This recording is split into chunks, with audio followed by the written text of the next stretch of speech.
What's going on, everyone? Welcome to Bourbon and Bullshit podcast with some good friends, great drinks, and a little bit of BS. So grab a seat, pour up something neat, and welcome to the show.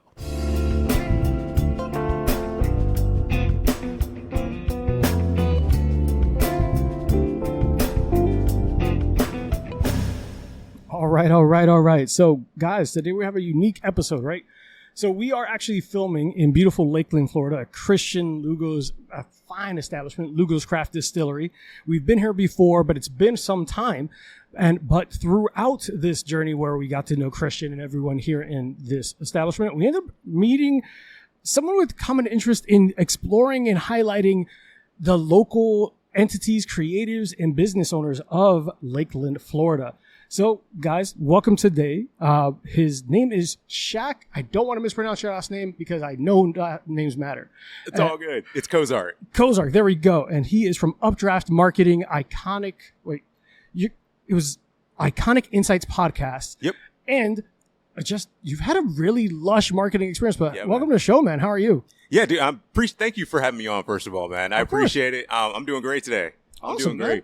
So tell us about yourself, man. Do you have a lot of stuff going on? Do you sleep? Is this just a... I try to when I can. No, man, I have a lot going on, but it's been good. So my background originally, for the better part of my life, it's been marketing. So I've been in marketing for roughly 10 years now, work for different companies, but also recently started my own marketing agency called Updraft Marketing. But before that, I was actually a news reporter. So I was a broadcast journalist. You have the voice for it. I got to tell you that, man. Yeah. I really go on. I hear that a lot, but yeah. You definitely do. Yep. So when my wife and I lived in Montana, I was a journalist out there. So I was doing different reporting around the Billings, Montana, the city there. And that's really what, I guess, sparked my interest in videography and kind of got me, not really, I was into marketing before that, but it got me really into the video side of things. Yeah. And it really helped me when it comes to doing things like this, talking to people and all that stuff. And after that, I kind of transitioned. I went to college, got my degree in marketing, media studies and all that, and started working in the marketing field, actually. Really? So I started working for a couple nutrition companies. Okay. I was their marketing director. After that, when we moved to Lakeland as well, too, I've been a marketing director for a couple companies out here as well. And then kind of transition into, I was just like, I want to do my own thing. You know, I'm sure there's a lot of people that are going to watch this and be like on that same journey where you're working for someone else, but you just want to do your own thing. So I eventually decided to branch out and started Updraft Marketing a year ago, actually. That is fantastic. Still very new. Yeah. I mean, cheers to that. Forgot to mention, we actually got some really good old fashions made here at Lugo's Craft. If you haven't had a chance to stop in, try their actual in-house bar, the cocktails are fantastic. Check out Alex. He's their head bartender and in charge of all the cocktails. He's been featured as a drink of the day before, and people love him. People love him for a reason. But so was the goal to always be in marketing? Because you said you started journalism a little bit. Was that kind of the end game, or how'd you go through this path? Yeah, so I would say originally the goal was to be a journalist. That was the ultimate goal. And I was a multimedia journalist out there. For people that don't know, that means I was not only reporting on the news, I was also shooting it. So I had my camera, I had to set it up. And then if I was interviewing somebody, I had to interview them while looking at the camera, while getting my questions correct and all that stuff. And I fell in love with it. And that's another thing that kind of sparked my interest in cameras. But besides that, the original dream was to be a broadcast journalist. I really wanted to see how far I could go with it. Maybe be a host on a newscast somewhere. I don't know, something like that. Life I really is wanted long. to go We far. still got time, man. We still got time. Oh yeah, I mean, but it changed. When I moved to Florida, it was a very different market. Because when you're in Montana, you're in a lot smaller market, and when you try to go to Florida and you start applying for news gigs, especially with my experience, I wasn't in news for a long time. I was only in there for about a year and a half. So coming out to Florida, it was really hard to try to find another position where I could be a journalist again. No one was really looking for a journalist with only a year and a half experience coming to this market. So yeah, Florida. That's the one thing about Florida that I've always I do find interesting is that it's so competitive, right? And you so I'm born and raised in a big city, New York City. So to me, it feels much less competitive. But when I talk to anyone else, anything in entertainment in Florida is highly, highly competitive. Dude. Whether it's graphic design, Full Sail is obviously flourishing for a reason here. And any kind of media or any kind of news outlets, just creatives out here is super competitive. Yeah. So when you came out here, at what point you said, it's not going to work for me? Was it one of those a year in? How long through that path? So I think It was probably around a year, honestly. It didn't take I lived here for a year with my wife, and I didn't have anything to do really. I wasn't getting a gig in journalism. So it was very quick when I kind of just had to make that transition and figure out what exactly I really wanted to do career-wise, which ultimately turned into be marketing. That's dope. And that was kind of random. It was something that I already knew how to do. Social media. I've had my YouTube channel or a couple of YouTube channels now. And again, I was a marketing assistant for a nutrition company back then before I was a journalist, and I'd already been in marketing for a few years at that time. So I was like, I'm just going to get back to it and try to make a career out of this. Yeah. So it felt like a natural progression. Yeah, it was pretty natural. How long ago did you move to Florida? Say that again? How long ago did you move to Florida? So I moved to Florida. I've been here for I think 5 years now. I want to say, yep. Is it much different than Montana? I'm not even trying to be funny. Dude, I miss Montana so much. Really? Yeah, I love Montana. So, I mean, you get the mountains, you get the cold, you get the winter, everything. I love it. Man, I appreciate that. Yeah. I'm so glad that someone came here and was like, I miss the winters. Yeah, man, I miss it. So many people that move out here like, oh, I hate the winters. That's why I moved. I didn't want to be around snow. I don't like to constantly be living in a toaster oven, man. Florida's hot. Anyone on camera can see that I'm not built for this weather. It is hot. It is hot for no good reason at all times. It's like 96 degrees in May. Oh, yeah, it's crazy. It's crazy. Disgusting. So I definitely miss those cold Montana nights where I actually light a fire and just enjoy being outdoors. But now it's a little different. So no, I love that because it's true. Those mountain air. Well, I'm a city boy, but I get winters. We go upstate New York sometimes, whatever, blah. And I just, those like random Facebook or Instagram questions where it says, would you rather be in the woods, in a snow-covered cabin in the city? All those like, hey, whatever, just clickbait. Every single one, I was like, I don't know why anyone would pick like anywhere but the cold woods with a dog. Yeah. God. Yeah. If I had a choice, I'm going to pick some snow. At least give me snow, a couple months out of the year or something like that. Yeah. Not just all heat. So. So anyone who wants to move to Florida, please don't. We're full and it's hot. Why'd you move here though? I've been curious. So my family moved down here when I was around like 25. No, they moved here when I was like 20, 21, give or take.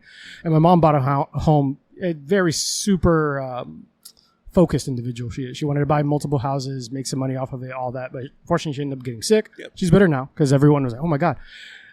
She got sick to the point that she couldn't really take care of multiple homes. So I moved down here to kind of assist that process and just be like, hey, she couldn't manage multiple houses on her own. My sister was still in high school. So I was like, I'll come down for a little bit, but I'm not going to stay forever.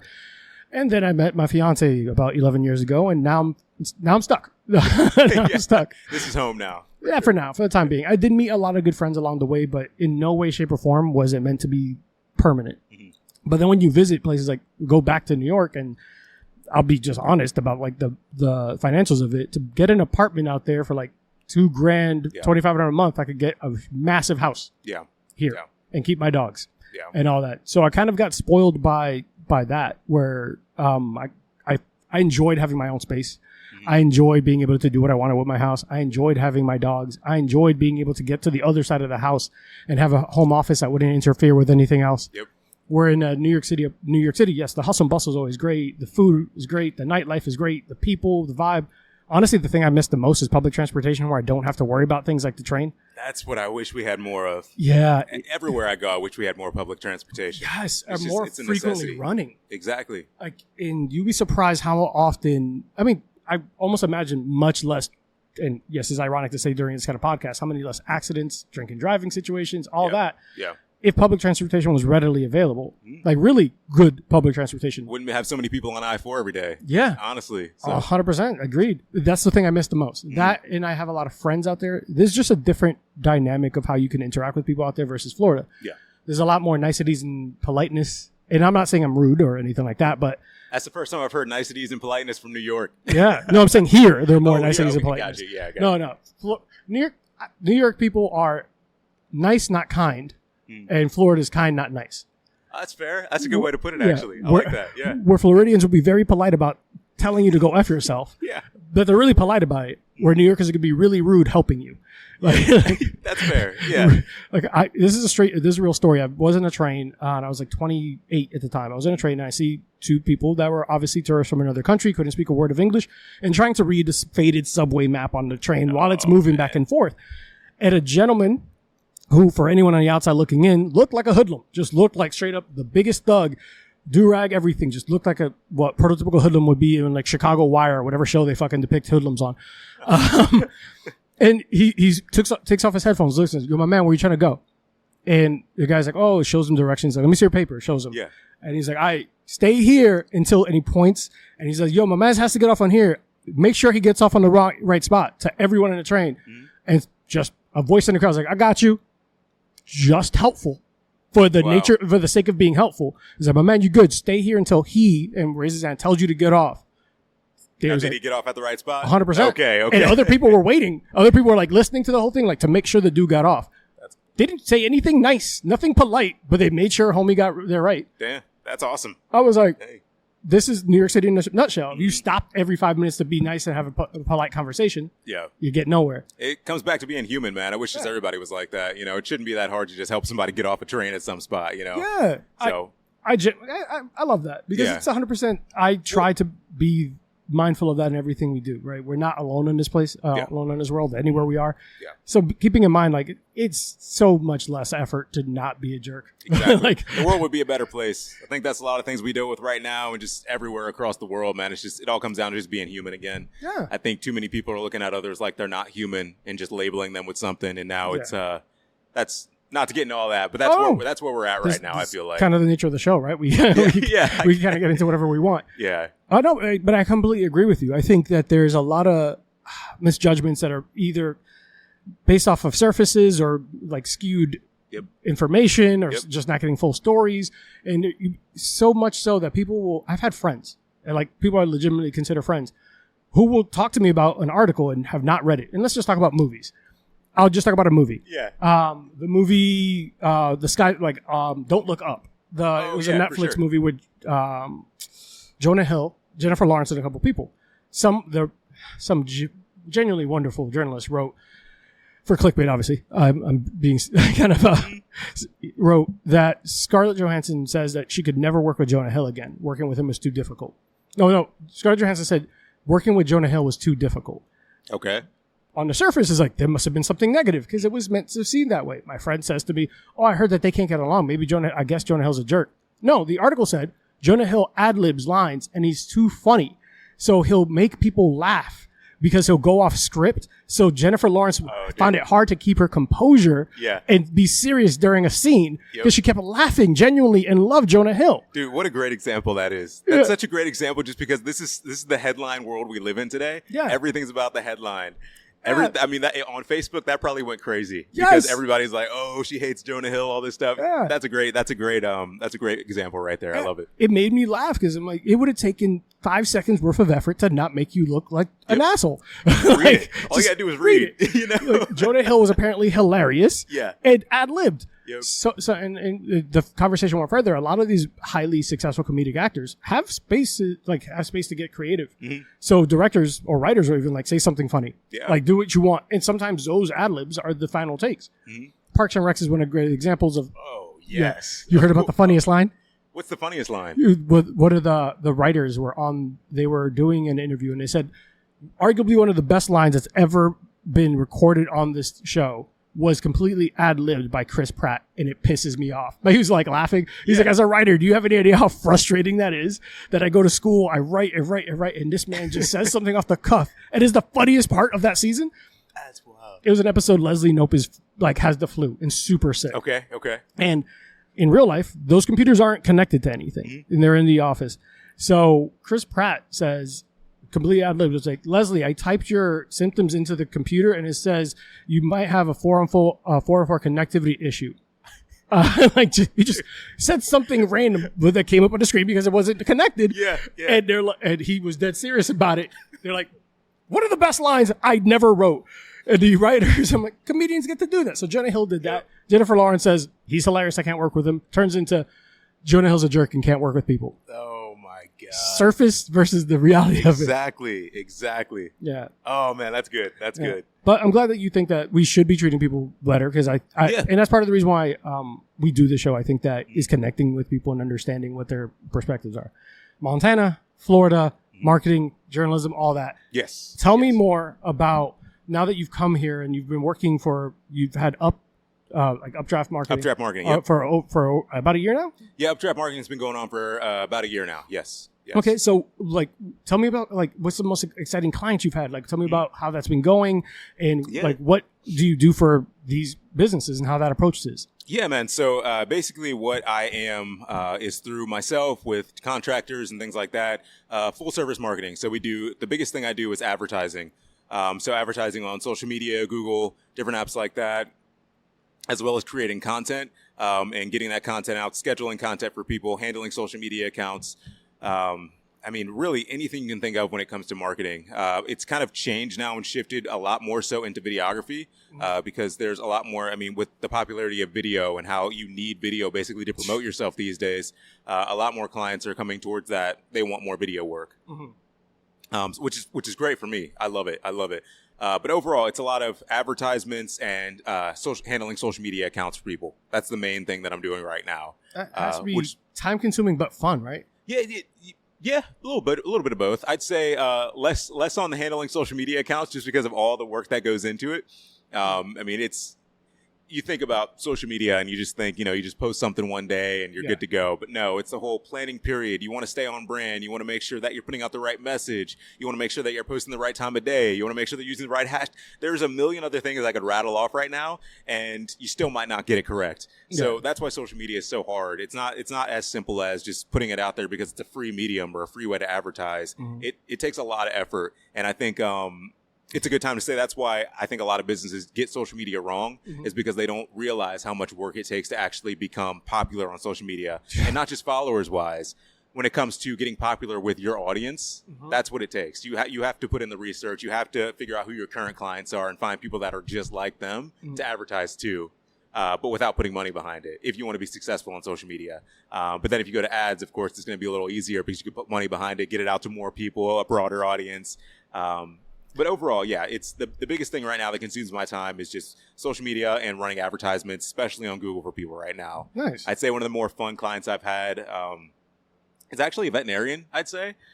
Do you get to play with animals? So I haven't gone and played with the animals. I've seen them. I've been to meetings with them and seen them and stuff. I know, right, dude? I know. Missed opportunity. I know, man.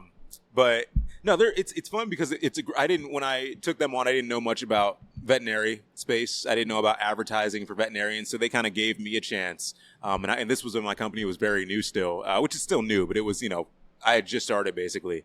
And after working with them for a year, the growth is insane. It's been pretty awesome, especially with their Google ads and their social media ads and just their content in general, and their message overall has been pretty awesome to see them grow and gain a lot more customers locally. So I'd say that's probably the most fun I've had with a client, just because I get to see results a lot, but here I guess it's different because they were kind of like the day ones for the most part. They were one of the day one clients I had. They're going to have a special place in your heart regardless. Exactly, yeah. Being one of the first three, I mean, it was awesome to see them grow now. That's pretty dope. That's pretty awesome to be able to also, like, once you see that evolution, be able to, like, I did that. Yeah. I had a hand in that. Yeah. They at least had a hand in it. Yeah, you didn't do it because they still have to run a business, but you had a hand in bringing that attention and giving the opportunity to grow, especially with a smaller business, right? Oh, yeah. Absolutely.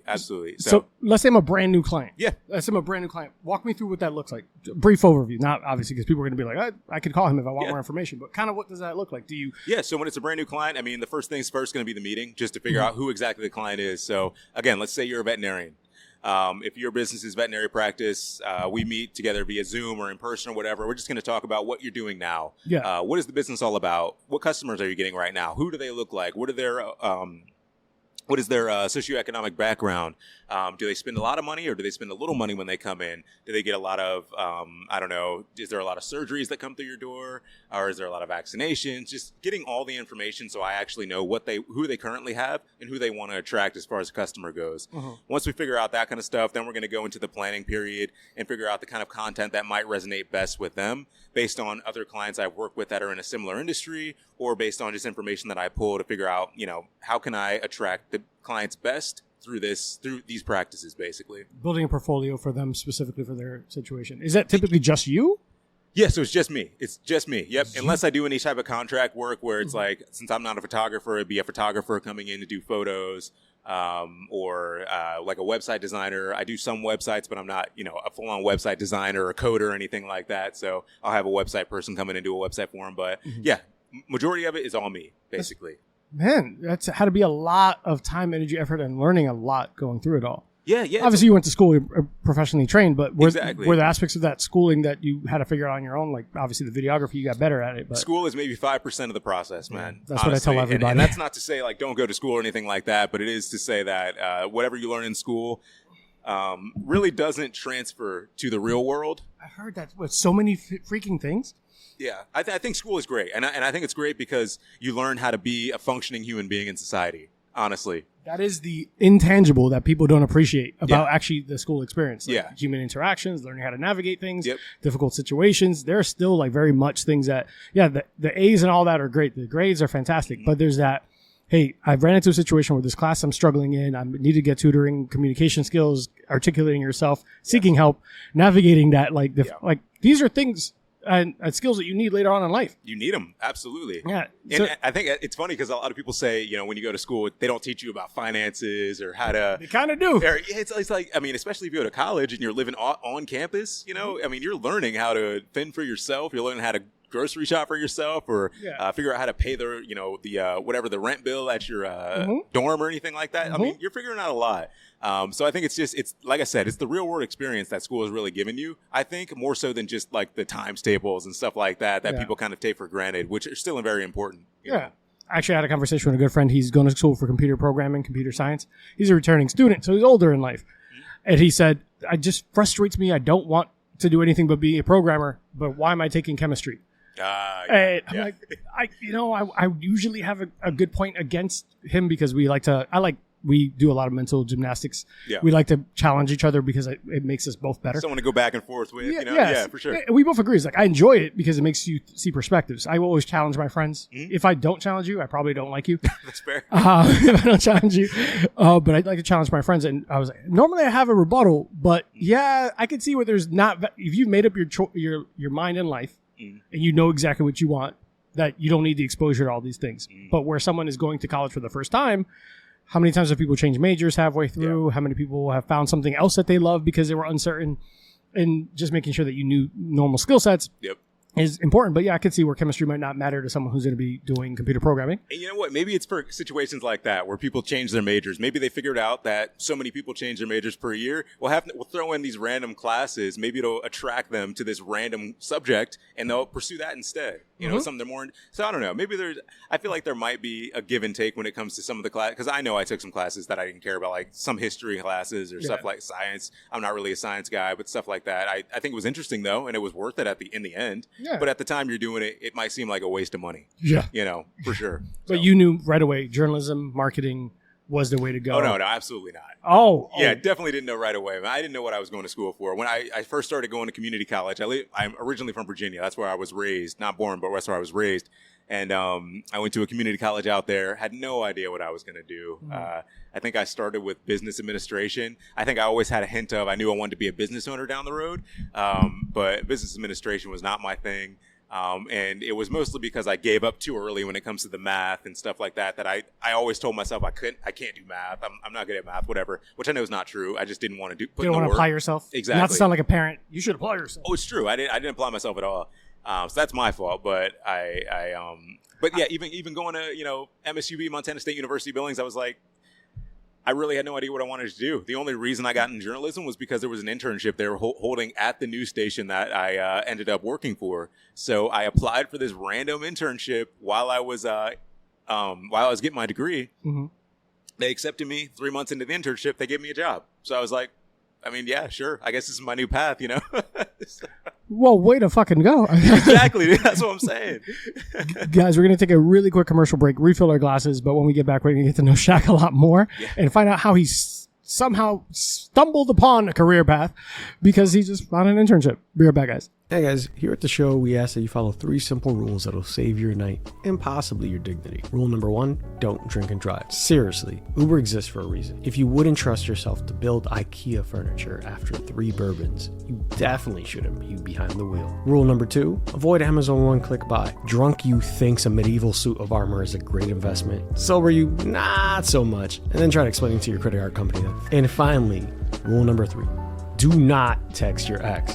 Look, they had their chance, and you deserve better. No one ever found happiness at the bottom of a 2 a.m. I miss you text. Move on, hydrate, and remember, you're better than that. Don't do that. Don't do that. Text literally anyone else. Text your Uber driver that you missed them, but not your ex. Seriously, all jokes aside, stay safe, do the right thing, and take care of yourselves. All right, guys, now back to the show.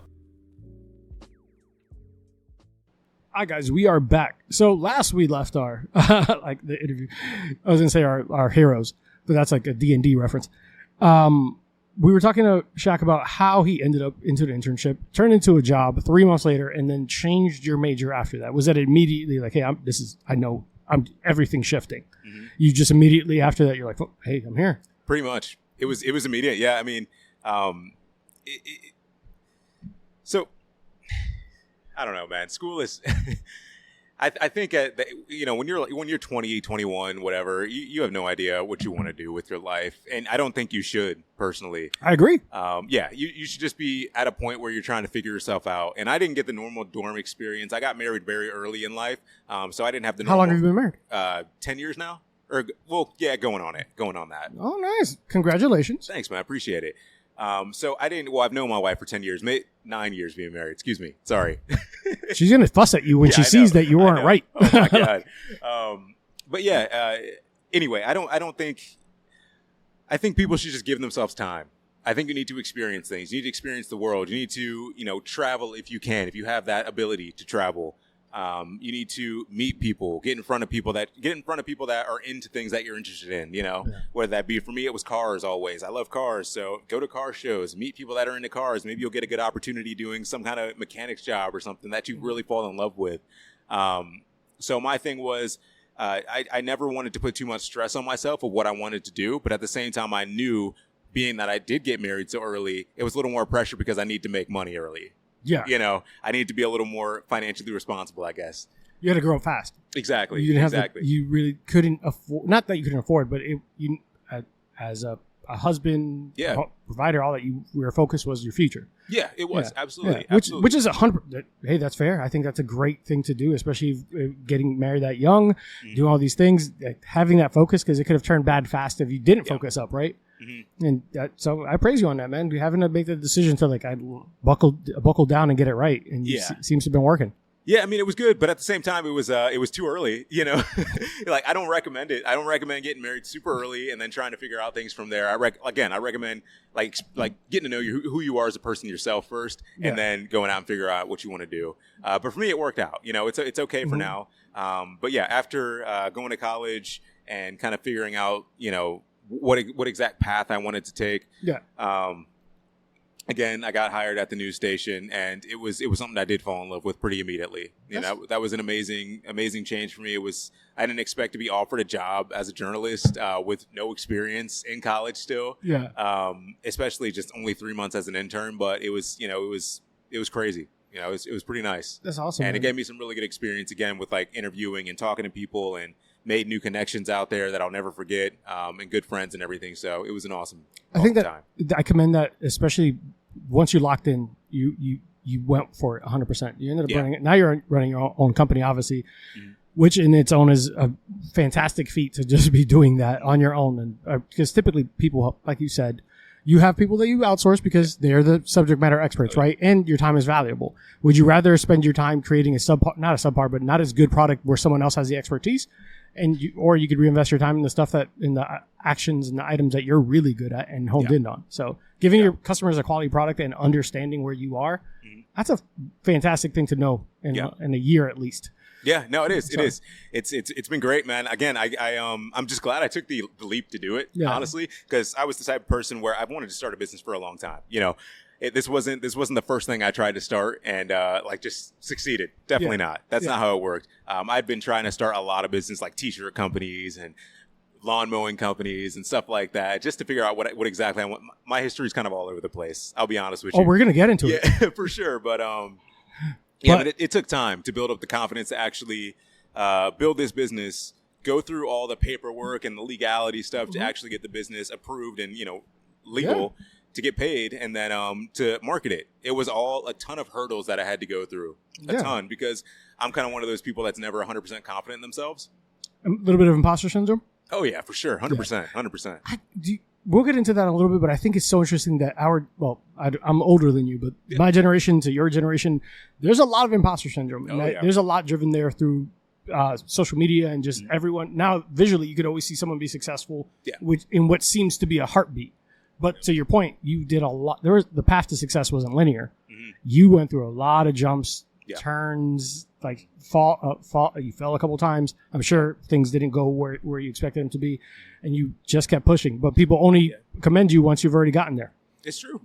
It's true. That's the point. I was like, oh my God, you're doing so well. I've been trying for 5 years. Yep. I've been trying for some time. Come on, man. It wasn't easy. Exactly. And I still got a long way to go. This is still a year. Still young. I got a long way to go. Yeah. But imposter syndrome on that point, I don't think that's avoidable at all, honestly, especially in today's day and age. Like you said, with all the images of success that we see all the time, social media is crazy. Yeah. Everybody's always looking at what they don't have. I do it all the time. I always want something, and I got to tell myself to stop like saying I want this or I want that, because you don't need it, But again, it's when you see so much success online, when it's so easy and so tangible these days, because it's right on your phone. I think those feelings are just unavoidable at this point. Oh, I completely agree. I think that it's easy to go down a path like that. Doom scrolling is one of the worst things, and I will be the first to tell you I've been guilty of it, especially when I'm looking for more ideas for concepts or reels or something, trying to find inspiration from others. Mm-hmm. I could see quickly when you start seeing someone doing a fantastic job at something that you are only a quarter of the way getting there. Yeah. And it's like, shit, man. And then you start doubting, not realizing that person didn't start that way. Or that person paid someone to do that for them. Exactly. There is a certain skill set. There's certain things that everything online is filtered, sift through and rosied up a little bit before it gets presented. You don't get to see the bloopers, which is part of the reason why in the show I make it a point to say I'm not an expert, so I'm going to mess up a lot, and I want you guys to be there for me and learn and get better with me. So, so I commend it, and we will get more into all of those career paths. But I do think is another thing that I was going to say about the imposter syndrome thing. Mm-hmm. It is crazily common with anyone that is starting something new. Yeah. And with that being said, there's a certain aspect of people. We talked to our friend Tony. He does music for Hollywood movies, all this. He's brought up that the newer generation of like directors, business owners, people who are now clients, actually seek out people like you and I because we have an understanding of where they're coming from. Yeah. So when they might feel insecure in what they're doing, like, I don't know, what do you think, blah, blah, they could be more vulnerable as opposed to going to someone like who's a 80-year vet who's been doing this forever. They're like, hey, look, I don't know, this is where I'm at. What do you think? Yeah. And they're genuinely looking for someone who's invested in like also making it successful because they want to be successful, where for someone else who is very sure, very like, this is what you should do because it'll work, and not a single bit of like insecurity, isn't going to give them a true, honest product. They're going to give them cookie cutter and linear, and it's going to work. Absolutely. So there's something to be commended and desired in the person who doubts themselves, which is weird. I mean, that's a good point. That's a good way to put it. I didn't think about that. That's a good way to put it, though. I think that's very true. And I think, what was this quote I heard recently? I think this isn't the same exactly, but it's like the quiet ones are the ones that have the most to say. And it kind of translates, but, I feel like the people that kind of tend to hold back and wait a little more, maybe aren't the ones that initially see all the success, but they are the ones I feel like longevity-wise maybe have more of an ability to really succeed in the long term. Mm-hmm. I don't know. Maybe scratch that. I don't know if that's true either. I know. Well, so I'll make the hood joke. It's like fast money ain't quick money isn't real money. Yeah.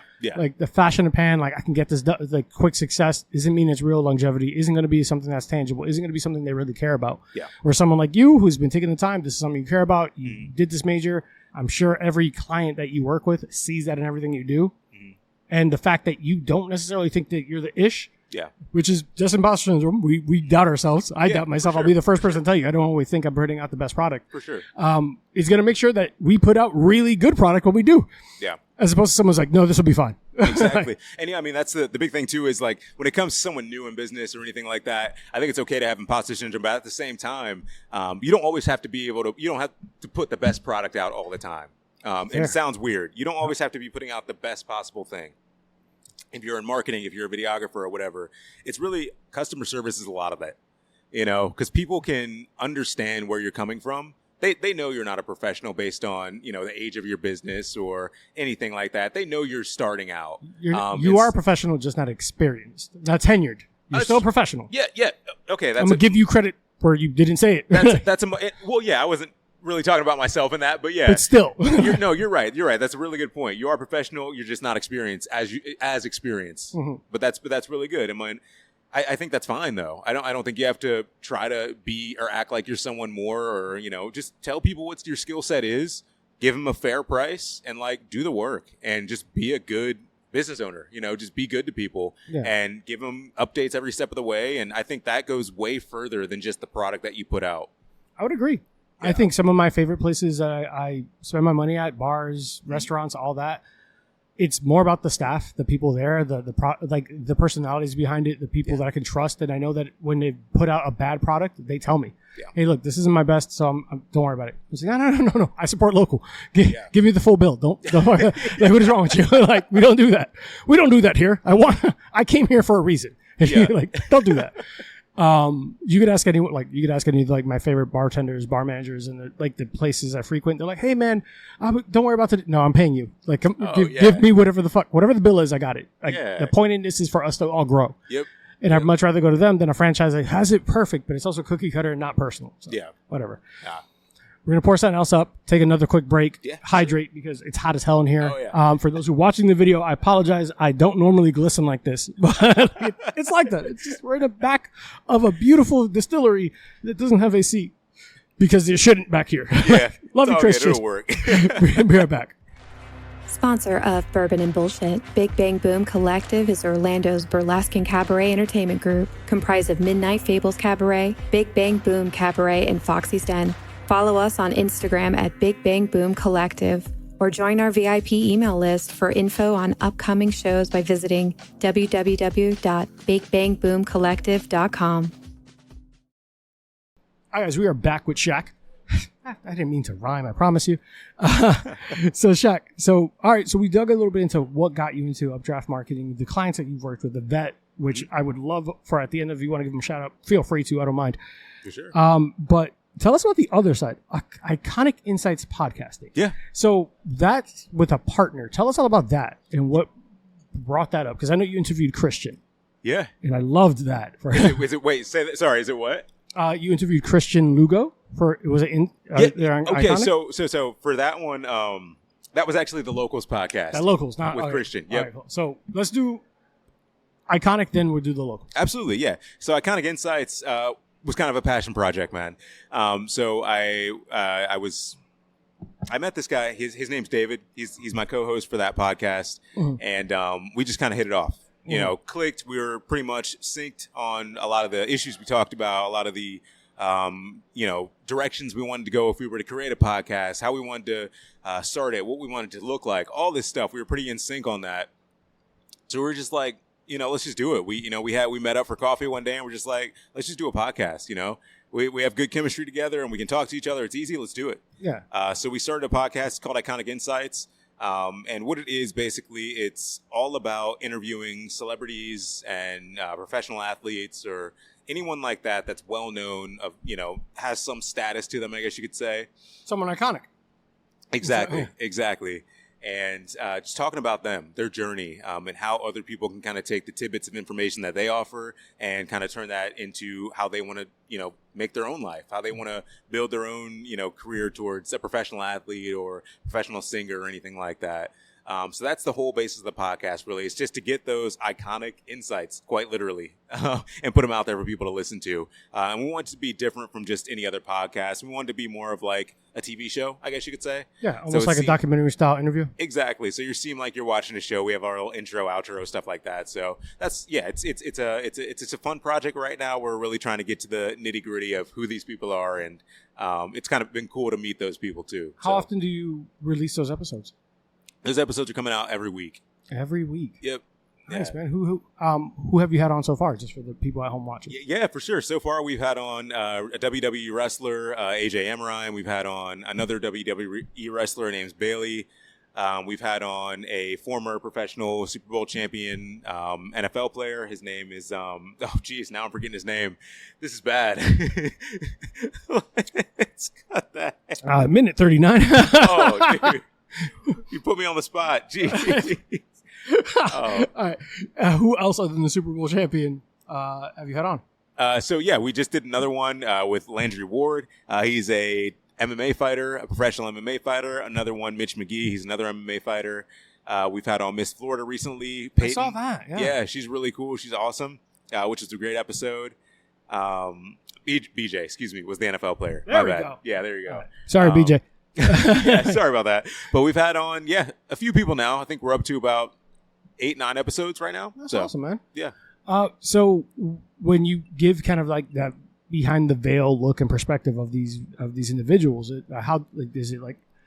I'm just curious for those at home. Is it surface level questions? Do you get deeper? Like how do those interviews typically get? Yeah, so we're trying to go pretty deep. We're trying to figure out, what their background is before this, who their family is. Who encouraged them to get to the point where they are today, and just all the trials and tribulations they faced along the way for the most part. With any of these athletes or any of these wrestlers or well-known individuals, there's always going to be a ton of things that they've had to go through, a ton of obstacles that they've had to get over.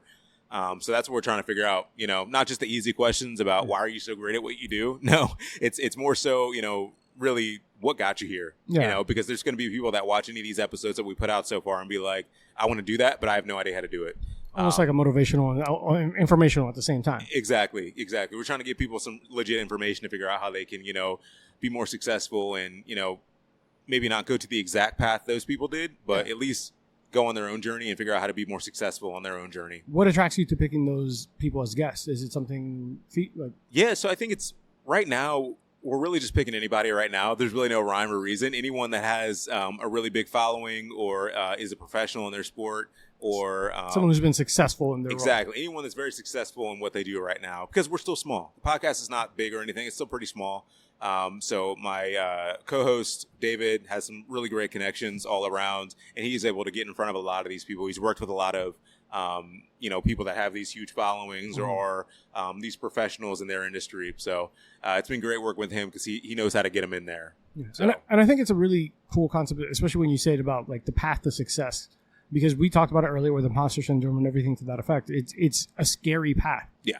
And people just see the win. So getting behind the veil of what got them there, the injuries, the failures, the being like if you're the NFL player, being traded, no longer being a Super Bowl like a contender, like being out of the league, what happens after the league, getting to get that perspective, especially in Florida. And I'm gonna be very honest, Florida pulls out a bunch of football players. Yeah. So to get that behind the scenes interview with someone who isn't behind like an ABC camera or an NBC camera or something high where you can't be as honest as you would like to be, getting kind of like the real raw story is kind of cool. Yeah, it is. It is. It's cool to see, but it's also been, I think, it's been pretty crazy for me to be able to meet those people. Because, obviously before the cameras start rolling, we have entire conversations and you do really, it's cliche to say because I feel like everyone says this, but they are just normal people at the end of the day. They're normal people, and they go through the same things we do. But they've just been incredibly successful in what they're doing. That's dope. So it's really cool to meet them and kind of see behind the scenes, like you said, and just meet these people on a personal level more so than just, what you see on TV or anything like that. So that's awesome. I had a friend, we just interviewed him. He's a friend now. David Lawrence. He's an ultra marathoner. He's a photographer, professional photographer. He did a whole photography session with Steve-O from Jackass. He did one with the original cast of the first Blair Witch. He's done all these things. And the thing that we discussed is like, these people want to be treated normal. They don't want you to act like a fanboy. They don't want you to act like any other way. They just want to be treated like normal human beings when they're in this intimate moment with you. Yep. So when someone's sitting down for an interview, all that, they don't want to be treated random. They just want to have a normal conversation, do a normal thing, and not be frustrated, especially when you're like in these situations. And I think there's a lot of value in understanding that because you glorify these, because not you, but in general, we glorify these celebrities and we only see like, oh my God, their life must be so great, blah, blah. Imagine that you can't even go to the store without being like pummeled by photographers. Yep.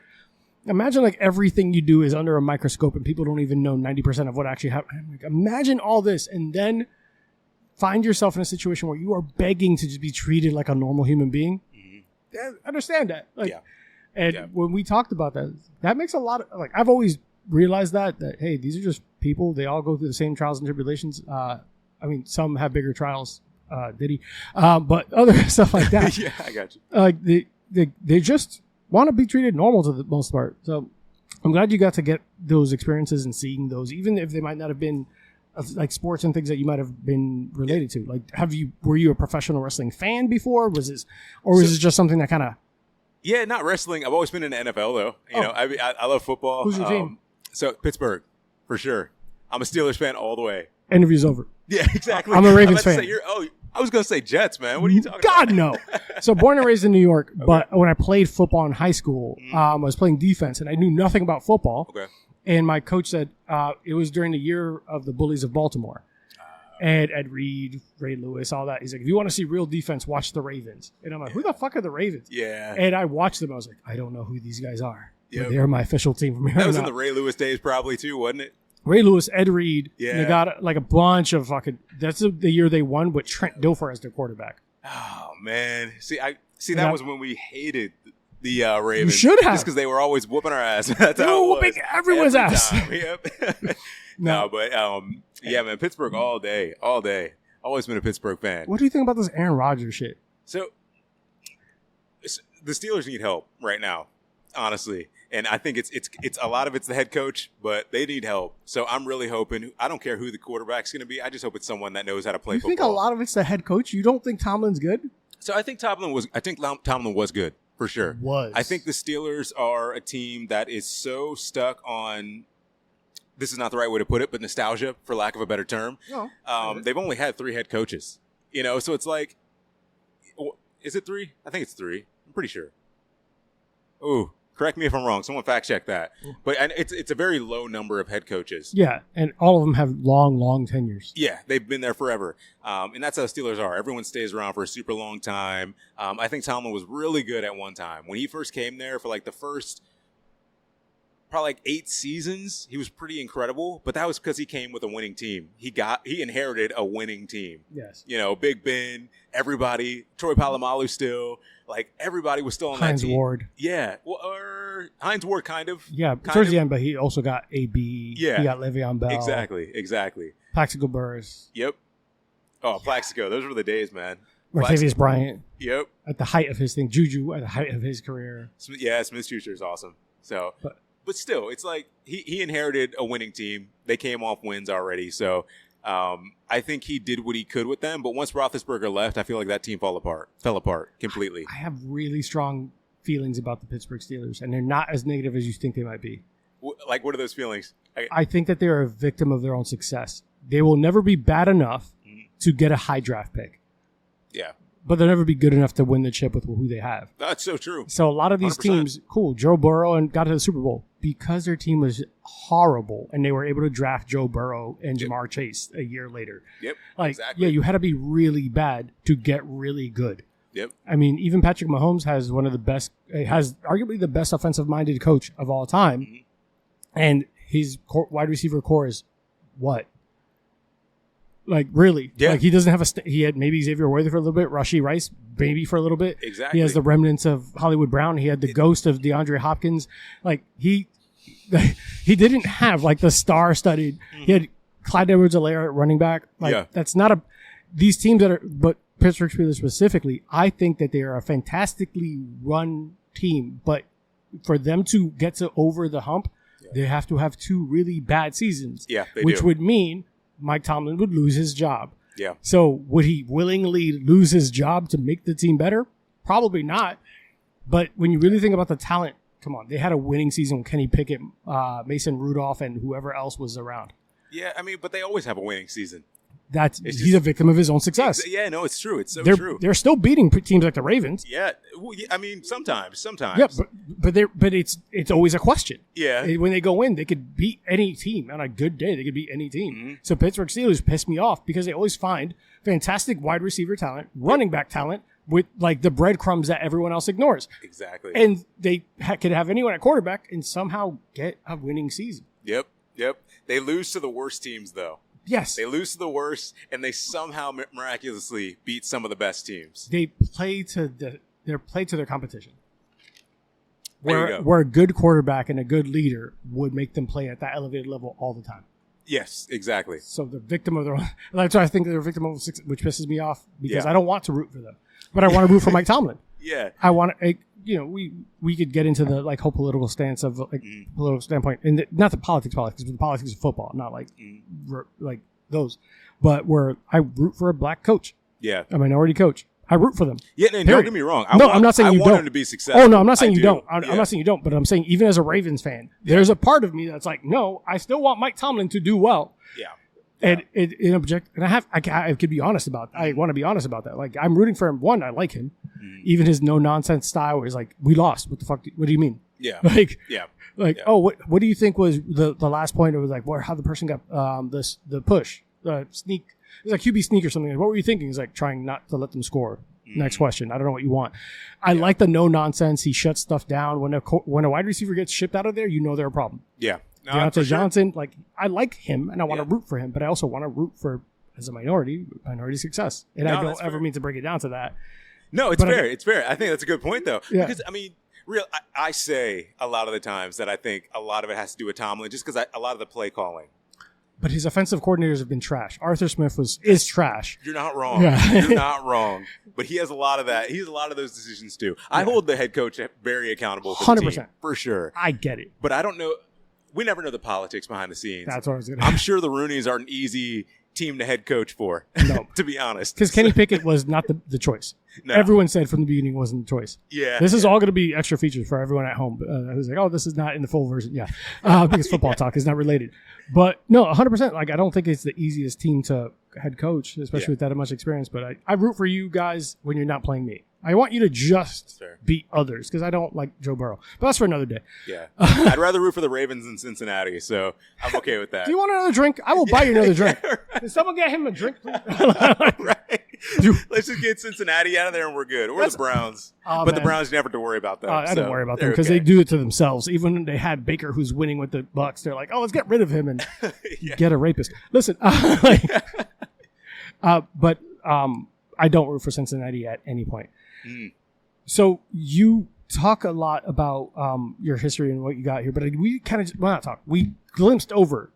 You ran your own companies and own businesses. Can you tell us a little bit about that, like just briefly? Okay, so I glanced. Okay, so I didn't. You run. glanced over it, Yeah. because we weren't on that same question. But I'm like, I gotta know. So I didn't run those. My wife will tell you I have a lot of ideas. Okay, Just a ton of ideas. So I thought of the idea of, putting together some kind of lawn mowing business or like insert 20 other business ideas I've had over the years. And it's what we were talking about earlier was that imposter syndrome. And really the big thing was following through. This Updraft Marketing, my marketing agency, was the first business that I really was able to follow through with and really take it the full length. I've had a lot of ideas and, loosely put them into practice and tried to make something out of them. But this was the first one where I was like, and I think it's based on skill set. I know what I can do. I know my abilities. So I'm actually going to make this happen. that's fair. So I haven't done a lot of businesses and failed and lost a lot of money or anything like that. But the big thing was, Even if you did, there's no judgments here. Not like that. But yeah, no, definitely. I'm glad this is the first one I've really taken seriously. That's that was the big thing. So yeah. And I think that's important.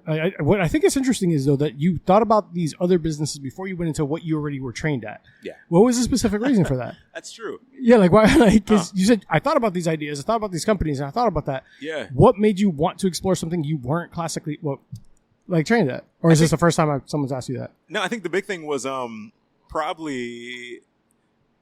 I think it goes back to what we were talking about earlier before the break. I think it was a lot of that. You're seeing something on social media, so you want to just make it happen for yourself.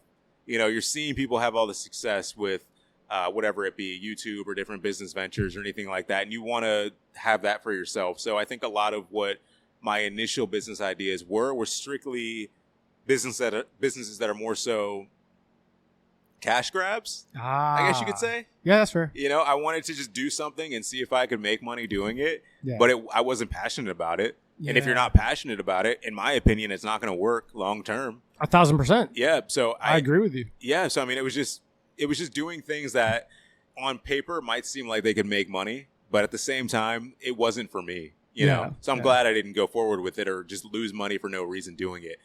Because now this is more of a passion project. I love marketing. I love what I do. I love helping clients get to where they want to get. It's just so much more long-term for me. It's easier for me to actually do these projects with clients now. Yeah, I think it makes sense, obviously. Yeah, and I would agree with you.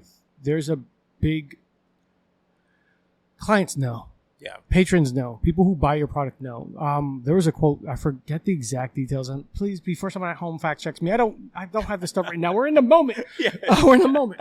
It was a quote along the lines of, do what you love and the money will come. Because people can tell when you're just doing something for everyone else because you're not doing it right. If you try to keep everyone happy, I'll equate it to like you're making a soup. Hey, I really like spicy soup. All these ingredients coming from all these different, like all these chefs. Everyone's like saying this and this and this. Now you've made an amalgamation of trash because you're not going to be able to keep everyone happy. But if you make something you love, put passion, put your foot in, and people are going to be like, I loved it. Like, I appreciate that. The right people will attract themselves to it. Yep. And when we talked about when you're part of your process and understanding that people who try to make their own social media and do all these things don't always understand the audiences and target audiences they should be leaning at. I'll use myself as an example. I saw a lot more success in clicks and reels and everything like that when I started making cocktail recipes. I started making little 1.5-minute reels or whatever about making my jokes, making my cocktails, and making them palatable for the common person. I'm not a professional bartender, so I shouldn't present myself as. I'm not like I should, and I don't. I never have. But like the cocktails I make and things I make are for people at home and seeing. I've never made this on my own, and I want to be able to learn how to. When you see this giant cinematography for all these, like, what you want to do is a cold foam that's expressed with olive oil and distilled and sous vide. And I was like, sous vide. Meanwhile, I was like, hey, man, just get boiling water. Seriously. And that got more hits because I didn't, it surprised me. Then when I sat there, I was like, I'm not understanding my audience. The people who are resonating with me know that I'm not a professional. I shouldn't present myself as such. Yeah. And that was something that I'm sure when we go through this process and you go through all that with your clients, you think about, and it just kind of brings you back to that where it's like, know yourself, do the thing you're passionate about. I fuck around at home with alcohol and drinks and cocktails. I made that because I started making these videos because I enjoyed them. Yep. And people were flocking to that. When I was trying to do the traditional over the top, like, oh, I found this in a book somewhere, blah, blah, less hits. Less stuff. Hey guys, I got really bored and everyone's doing this Hucktua lady thing and someone sent me a cocktail recipe. We're going to make it and I'm going to be pissed about it because I don't want to make this drink, but I'm making it as you sent it to me. Like 5,000 views in like the first like day. I'm like, you guys are wild. Yeah, that's it, man. It's all about that. It's all about what your audience wants. Yeah. I was like, what is wrong with y'all? Like, this is fun to y'all. And I was like, yeah, whatever. I'll have fun. And the fact that I said, I don't know what you guys are doing. This is what you guys want. I'll give it to you. Made it funnier for them. Mm-hmm. I was like, oh, but as a person who's creating content, it's part of my gig. But for someone who's a business owner, you might not pay attention to those things. So your skill set's going to be so useful to them. So just kind of bringing that kind of full circle to what we talked about earlier. Yeah, man. No, you're spot on with that. Absolutely. Yeah, I love it. Knowing your audience is the first step. That's the first step. Like I said, every meeting, it's really getting down to who your audience currently is and who you want it to be. Exactly. So. And sometimes who you were hoping would be isn't where it ends up. Yeah. Like, I was really hoping to track this. Like, well, you're not. You're really, really heavily getting these hits. It's like, really? Oh. All right, cool. We'll do that then. Exactly. There you go. All right. So one of the things I also realized about you, a lot of community engagement, because even when you're like Updraft, your locals, your insights, this is community engagement. You roll at Lakeland Chamber of Commerce. Yeah.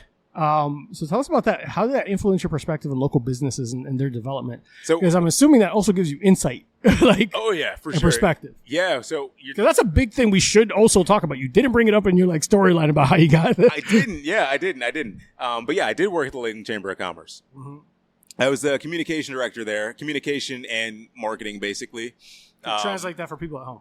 Yeah. So basically, what communication is, let's just be clear. I am not a communication professional. That is not what my degree was in specifically. It was communications, media studies, marketing, blah, blah, blah. But I wouldn't call myself a communications professional still. Yeah. But basically what communications is exactly what it sounds like. Yeah. It's getting communications out, whether it's internal or external from a company that you work for. So if it's internal, that can mean basically relaying all information to every employee about what's going on within the company, keeping them updated on this, that, and the third. External would be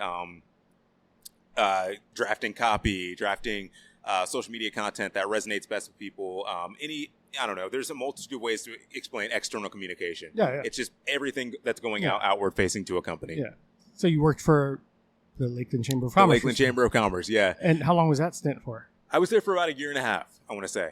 And how did that translate into how you kind of approach the marketing for the locals and everything like that? Absolutely. Yeah. I think it translated in a lot of ways. It's really interesting to see. I don't even know if I'd call it behind the scenes, but it technically is behind the scenes of all these businesses. Yeah. Because for anyone that doesn't know, the Chamber of Commerce is an entity that basically supports all local community businesses. Mm-hmm. They help create networking events. They help get them together and help them get better. What am I thinking of? The word I'm thinking of. Legislation, excuse me, that helps push businesses forward in the community. So seeing like everything that happens in the background was pretty awesome, and meeting these business owners. Through those meetings, I have gotten clients for my own business through those connections that I've made. And wow, yeah, I think it, in a nutshell, I would say it did a lot for me. It did a lot for me to see that side of things. It did a lot for me to understand how business really works, so I could actually put that into practice with my own business. Yeah, I feel like that gives you the ingredients and formula to understand, because when you approach clients, it's like, hey, I already know what it takes to run your business. Yeah, because you have very direct knowledge of that. Yep, I've been through so many business help seminars and. The chamber would have so many different talks and seminars about how to be a better business owner and how to pay your employees better, or work with employees better, or all this stuff. So I've been through all those meetings just because I work there, so I could just go to all these meetings and get all this information and hear all the talks about the community and how the business community is doing this year or that year, and it was an amazing experience overall, I'll say. Like, it gave me a lot of inside knowledge, and it's probably part of the reason why I decided to just go ahead and start my own business. I feel like you've been set down this path. Mm-hmm. A lot of work, a lot of effort, but like you have the ingredients of making a perfect perfect company. Yeah. I hope so. Yeah, no, hey, wait, we're rooting for you. Like, remember this episode, so when you make it big and you're big and fancy. No, absolutely. There was one time I was in this local BS podcast. What's the biggest opportunities you see for small businesses in Lakeland? Because Lakeland is one of, like, I did minor research. I didn't do a bunch of research. It's an up-and-coming community and area, right? Because a lot of people who work in Orlando don't want to travel, don't want to live in Orlando. So you're seeing areas like Claremont blow up, Lakeland blow up, Winter Haven blow up. Winter Haven, yeah.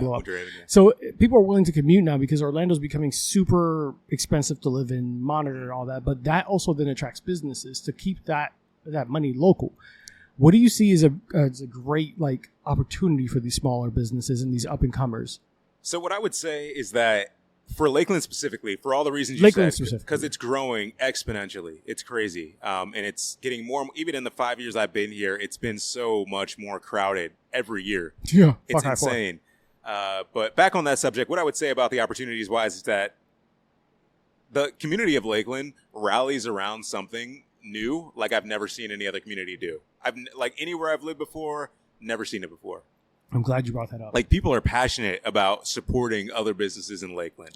And there might be some side politics in different groups and stuff like that where There's little cliques. There always is. Yeah. But still, for the most part, what I've seen is that people like to rally around things.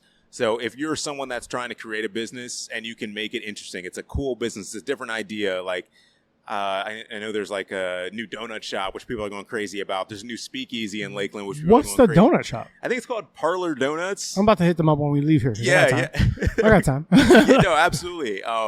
But there's new speakeasies, there's live music venues, there are all this stuff, and people go crazy about it. You know, so I would say the opportunity is just there.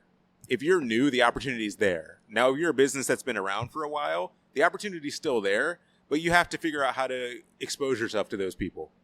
And that's where Updraft Marketing comes in. Well, yeah, that definitely is where Updraft Marketing comes in. But it's also, even if you're on your own, it's where, I mean, with all the colleges, there's so many people coming to college here, like Florida Southern and SEU. So the younger UCF. People will still go to UCF. Yeah, that's true. That's true. So the younger generation's definitely in Lakeland. So it's really just connecting with them. You know, if you're a business that's been around for a while and you're into that old school mentality or that mom and pop mentality, I would just say get on social media and start putting yourself out there. Yeah. And realize that your business in the grand scheme of things doesn't matter anymore. This is what I tell a lot of my clients, is that your business really doesn't matter as much as you think it does. What really matters is you, because people don't invest in businesses. They invest in the person. So you have to put yourself out there and you have to be personable, relatable, be yourself. Be vulnerable. Exactly. Once you're vulnerable, I can guarantee, I don't care what business you do. I don't care if you're in insurance or if you're a car salesman. If you be personal, exactly. Yeah. If you put yourself out there, you're going to be more successful in whatever business you have. Because people want to invest in a person. They don't want to invest in just or a building, you know? No, I agree with you. And I think that we as consumers are constantly seeking that out. Yeah. Kind of some personal connection.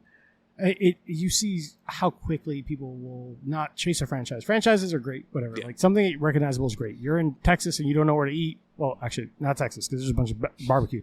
You're in the middle of I don't know, fucking Baton Rouge. And you don't know exactly where you're not going to go to fucking Popeyes. Sorry for that. You're not going to go somewhere, but you're going to go somewhere new and exciting and different that's been somewhere highlighted at some point. And I find myself gravitating toward those businesses with personality, those individual situations. You get to know the owner, you get to know their story, you get to know all that. You do that with your locals. You do that with Iconic, because especially you've been doing it so very local. And you're right. I think there's a lot of room for growth in Lakeland. Yeah. That's the frankest way I could say it, because those people who are commuting to Orlando to work might also stay at Orlando bars, might stay at also established Orlando restaurants. Giving Lakeland those avenues and those restaurants, those speakeasies, those bars, those athletic communities, things like that. Because athletic community is one of the things that we highlight as well on the show, like Run BMT and a couple of the sponsors. We talk about CrossFit. It becomes that community. Yeah, building that community in Lakeland, I think, is a fantastic, under-tapped. I wish I could make something here. Dude, yeah, there's so much opportunity here. Like you said, untapped. There's so much untapped opportunity here. So you think the first things first is focus on who you are. Yeah. Establish yourself and be vulnerable. Yeah. So right now in this day and age, 2025, you can't have a brand without having a personal brand. You just can't. Yeah. It's impossible. Okay. Not it's impossible, but the point I'm trying to make, it's basically impossible. Yeah. I think, especially if you're a one man like I am in my business, it's impossible to have my brand without my personal brand. But even if you have 50 employees, I still think that without a personal brand, you're missing a huge opportunity to market to your personal audience about your business. Yeah. No, please. No, it's just, you're just missing opportunities. And I think it's worth it for more business owners to maybe seek out training when it comes to speaking better on camera, or to seek out training when it comes to putting themselves out there, getting in the community, networking, and actually showing themselves as the face of their company, more so than just being the people that stay in the background. Yeah. Or even if you do want to stay in the background, choose someone in your company that can stay up front and that can be that voice of the company. Because like I said before, man, it's so much easier that I've seen with my own clients to be the face of the company and give someone a reason to invest in your company, more so than just the service or the product that you provide. Yeah, that's a fantastic message to these organizations and these smaller companies. And I want to see mom and pops succeed. Yeah, I so wholeheartedly want to.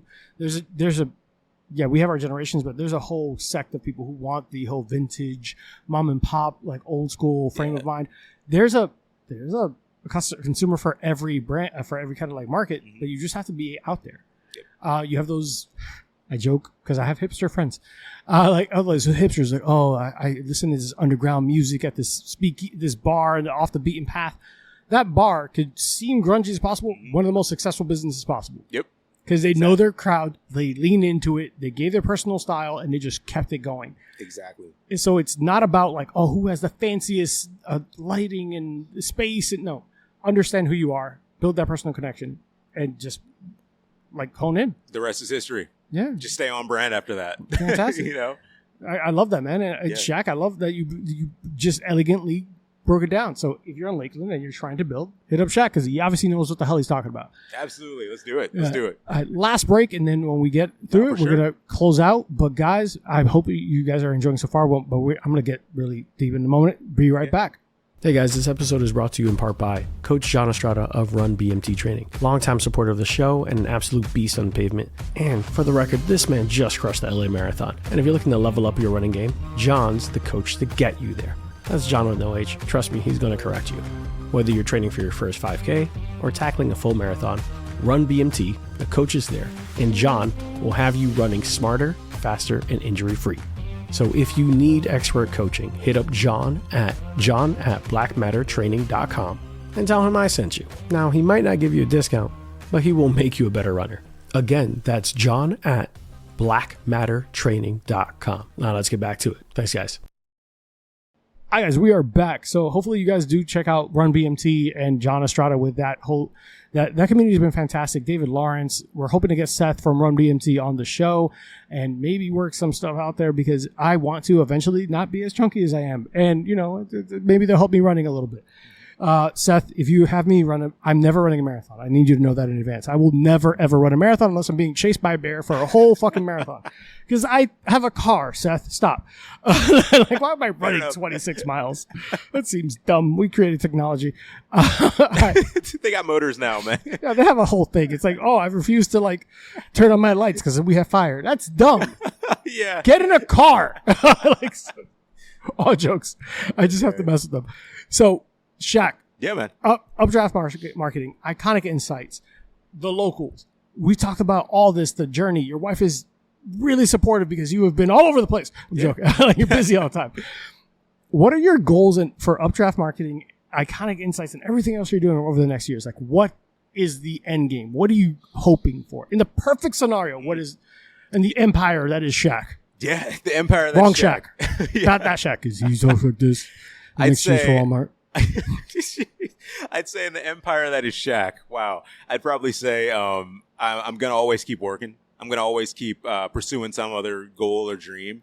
And maybe that's Updraft Marketing. Maybe that's Iconic Insights. Maybe that's the locals. Whatever it is, I'm always going to be pursuing something. I don't really believe in an endpoint or believe in getting to some upper echelon and then stopping there or retiring there. My goal is to keep doing what I love as long as I possibly can, basically. So if I could give a better answer, what actually is the goal? I want to grow Updraft Marketing where it's, obviously grossing a great amount of money and doing great. And I have great clients and I love what I'm doing. I have employees. And I want it to be a big thing for sure.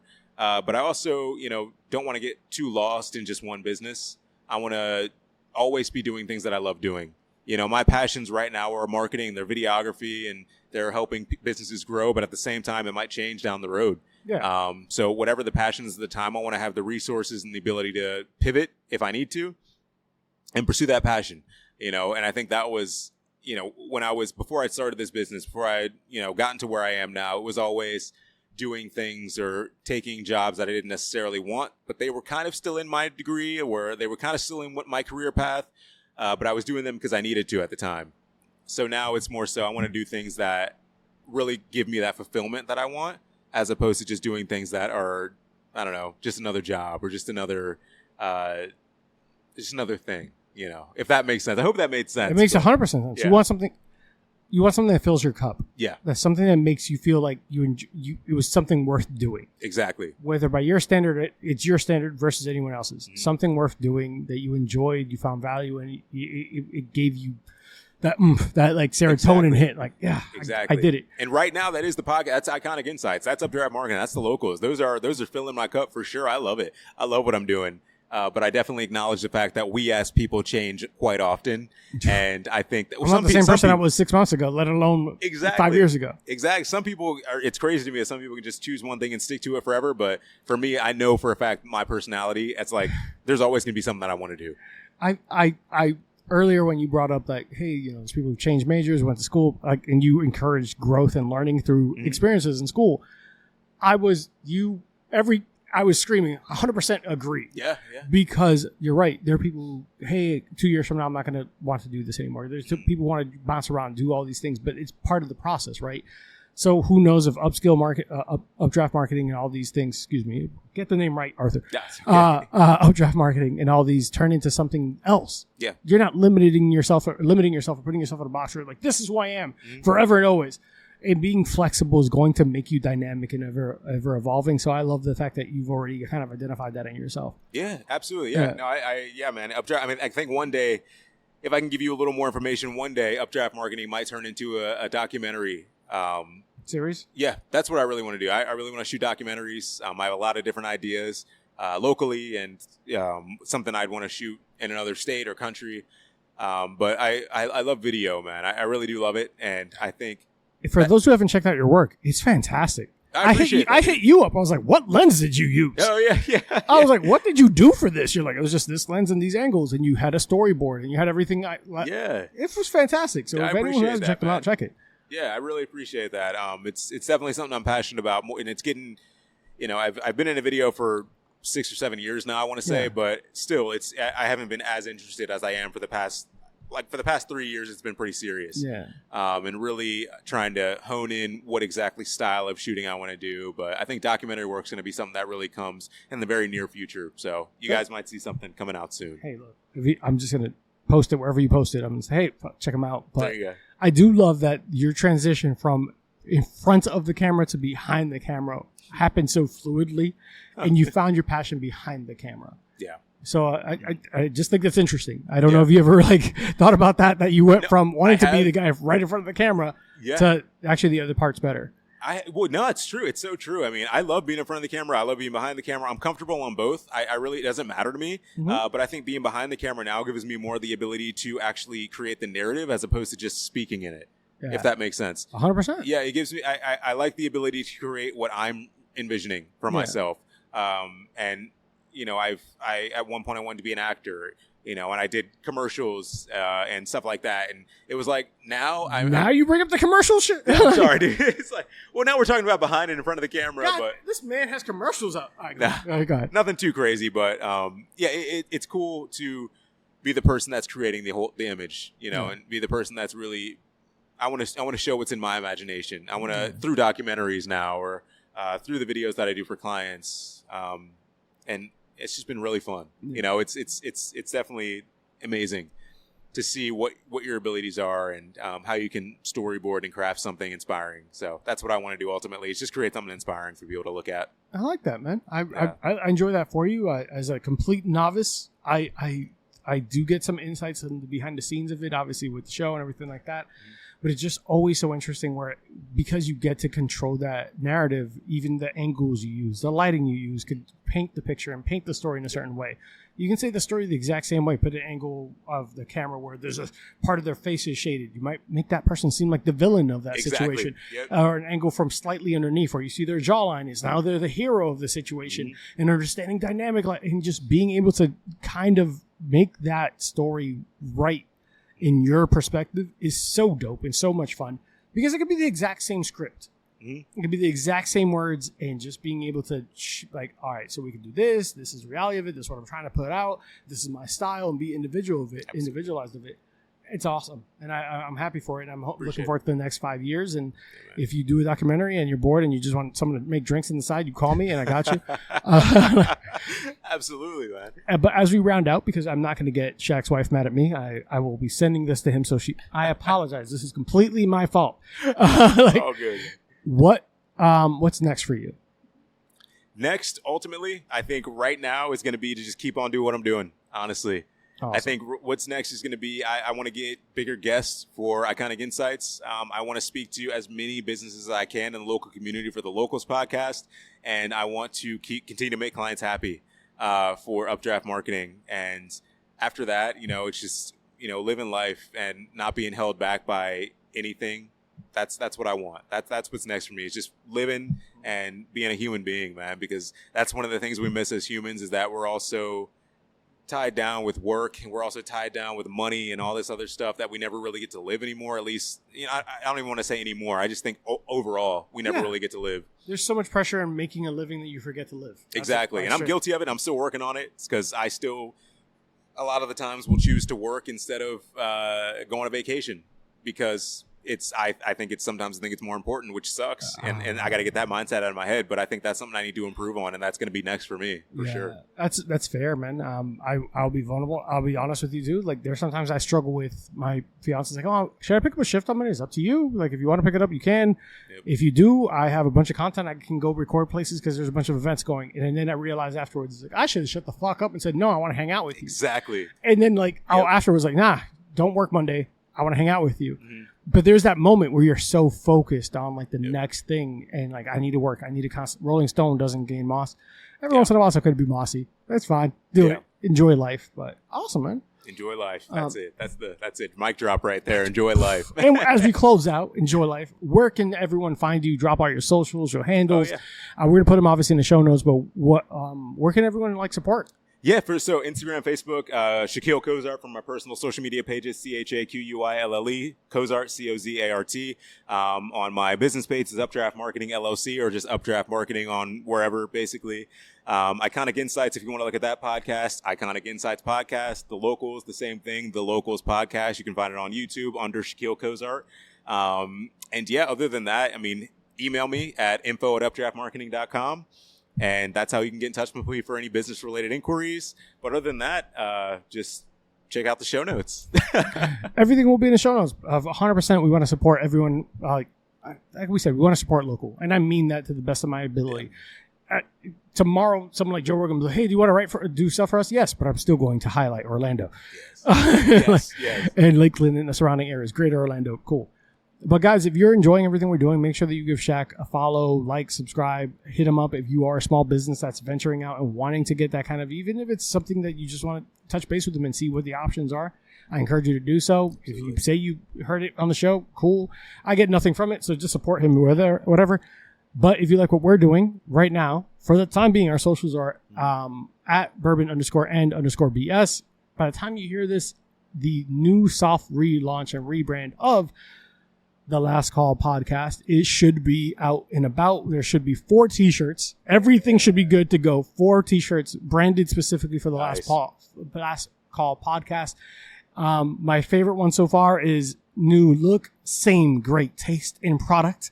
We're rebranding, kind of playing off of the old Pepsi commercials and Coca-Cola commercials where you redid that and you got a new audience. But hopefully you guys stick with us. It's going to be the same show with a little bit more variety of guests and making sure that it's not just bourbon and whiskeys that we talk about, making sure everyone's all inclusive and making it so we could also venture out into perspectives and get those guests that you might be interested in ever having on. So stick with us. If you like what we're doing, make sure you subscribe on Patreon where you can get uncut, unfiltered versions of our episodes, behind the scenes videos and conversations, as well as some whiskey minutes and random storytelling I will give you. During Halloween, we'll talk about haunted distilleries and bars where real life encounters. During seasons like Easter, we'll talk about the Corpse Reviver and talking about cocktails based off of resurrections and a bunch of random things because I'm a random dude. Hopefully you guys love and enjoy. Stay safe. Don't text your ex. Avoid Amazon one-click buy. Drink responsibly. And always do what's right, guys. But as always, see you next week. Bye, guys. Hey, guys. Today's episode is brought to you by Burn Termite and Pest Control. I first met Joe Byrne on Full Frontal Nerdity Show and decided to give his company a try. They have been the best pest service I've ever had. From flexible scheduling, attention to detail, fair pricing, and everything you love about a small business, I highly recommend Joe Byrne and Byrne Termite and Pest Control. It's a family-owned and operated business with over 30 years of experience in termite and pest. You can reach Byrne Termite and Pest Control at 321-297-7985. Once again, 321-297-7985. And let them know Bourbon and Bullshit sent you. Thanks, guys. See you next time.